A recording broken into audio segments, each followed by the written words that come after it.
don't usually buy haulers. The higher price point and the amount of space they take up is typically a turnoff for me when it comes to getting haulers.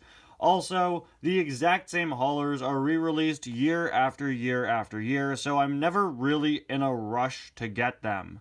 With regular Cars diecasts, you kind of had that risk factor, right? If you don't get it now, it might not be re-released for another decade. That comes for both new releases and re-releases. But when it comes to haulers, they just release the same ones over and over and over again, and they're more expensive, they take up a lot more space than regular cars, so I typically don't pick up releases, even new releases.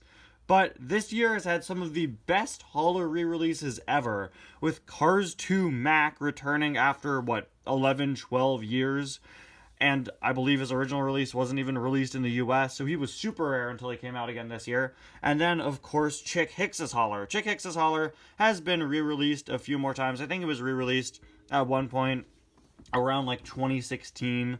And now he's finally back once again, and I highly doubt we'll see him or Cars 2 Mac again anytime in the near future, so I knew as soon as I saw that this guy was getting re-released, just like with Cars 2 Mac, I knew I had to pick it up.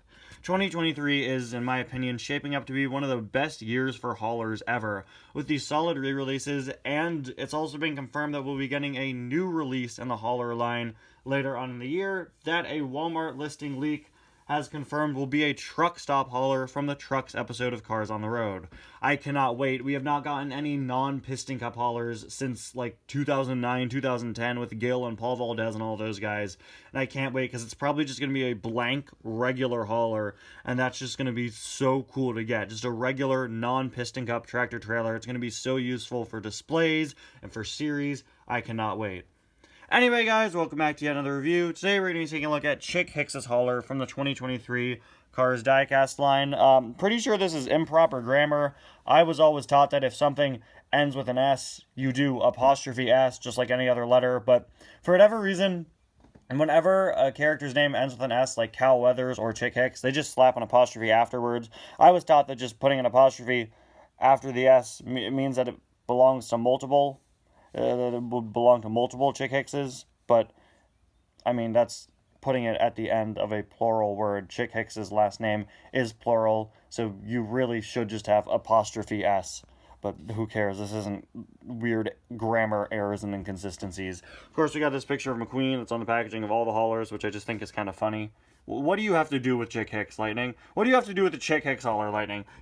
Why are you here, man? Huh? What are you doing? What are you doing? Are you the reason why there's improper grammar on the name tag, Lightning? Tell me, Lightning. Tell me. Moving on to the back, you'd see Chick Hicks' hauler with Chick Hicks inside, although vehicle sold separately, subject to availability. Dang. Got you again. At least this time they used the right car on the back. They have a terrible track record of using the wrong McQueen on the back of Mac haulers. It would be so funny if there was just a picture of Billy Oil Changer in here instead. Anyway, you've got the little punch tab here. This thing is starting to get a little dusty. It's been sitting in my room for a few weeks at this point. Never got around to reviewing it. As always, you just gotta twist tie this. Oh, we just dropped the hauler, just heard it. Okay. And then, just gotta take the tape off here. And free Chick Hicks' hauler. It's kind of a shame that Chick Hicks' hauler doesn't have a name, and neither does his crew chief.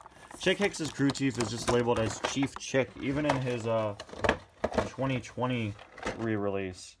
And part of me thinks that's pretty funny. Almost like Chick Hicks' ego is so inflated that, he never bothered to learn the names of his pit crew, or they never bothered to name the pit crew, because all that's important is Chick Hicks, and I guess Bruiser Bukowski, who does have a name. Alright, so, here is the one and only Chick Hicks hauler out of the package. As per usual, he's just got a rubber band holding it together.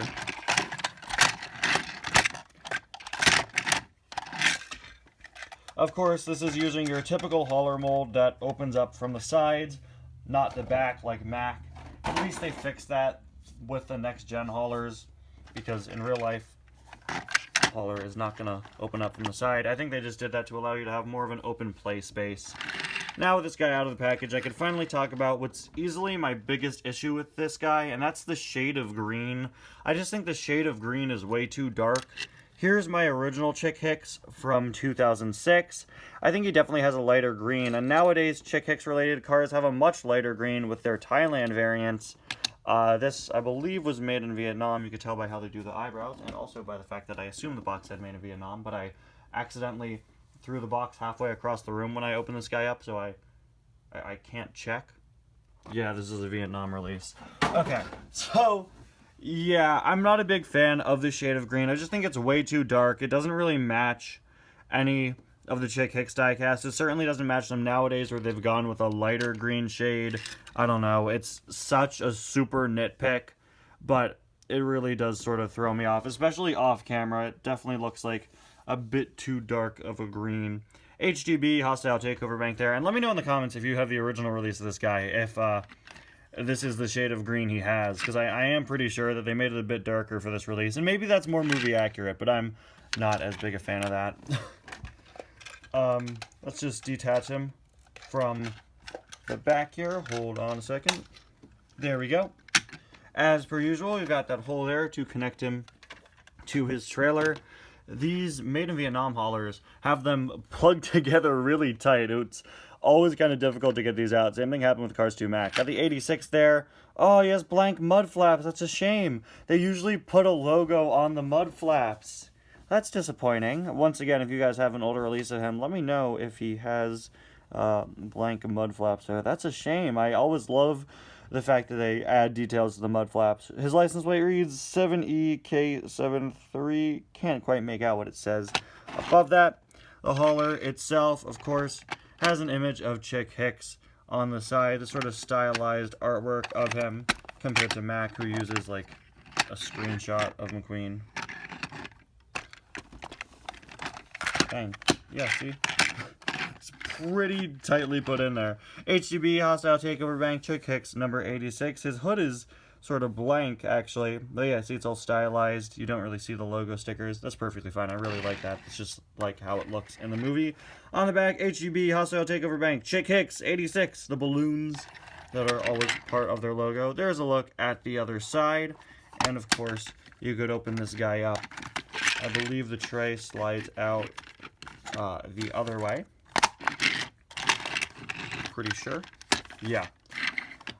We could slide out the tray. And then, of course, as per usual, you can fold out these little legs. There we go. And there we go. Remind me to get a tripod the next time I review a hauler. On the inside, of course, we have a little green tool bench, this sort of tire inflator, and some wheels. Always nice to see that. They always try to match up the color scheme, of course. All the haulers are built like this. They just change the color for these different parts. Of course, we got the ramp here, so you could drive, check up, and you could just hang out in his hauler. Just have a grand old time hanging out in his nameless hauler until it's time to go, in which case you can flip up the legs. And there's kind of an oversight here. I've never heard anybody complain about this, but I'm sure someone out there has. Oh, there we go. There's not really a way to move the ramp back up unless you slide the car into the other part of the hauler. There we go. Then we could close it up, and he could go off to his next race so he can go gloat or play Batman. You know, Michael Keaton things. So there you have it, the 2023 re-release of the Chick Hicks hauler. This is easily one of my all-time favorite hauler designs. I love the stylized artwork of Chick Hicks on it. I love all the detail and the paintwork. It just looks so clean compared to a lot of other haulers. It's so in character for Chick Hicks's trailer to be covered in pictures of him and barely have anything to do with the actual company. Mac and the Chick Hicks hauler have images of the character. The rest are all about the company, and I think that's very fitting. Fitting for Lightning, not only because he's the protagonist, but also because he's pretty egotistical in the first movie. And it's fitting for Chick because, again, he's Chick Hicks. He's got to have a big picture of himself. He's got to make sure he's the most prominent part of the trailer. Look at how much is taken up by HDB, and then look at how much is taken up by Chick Hicks.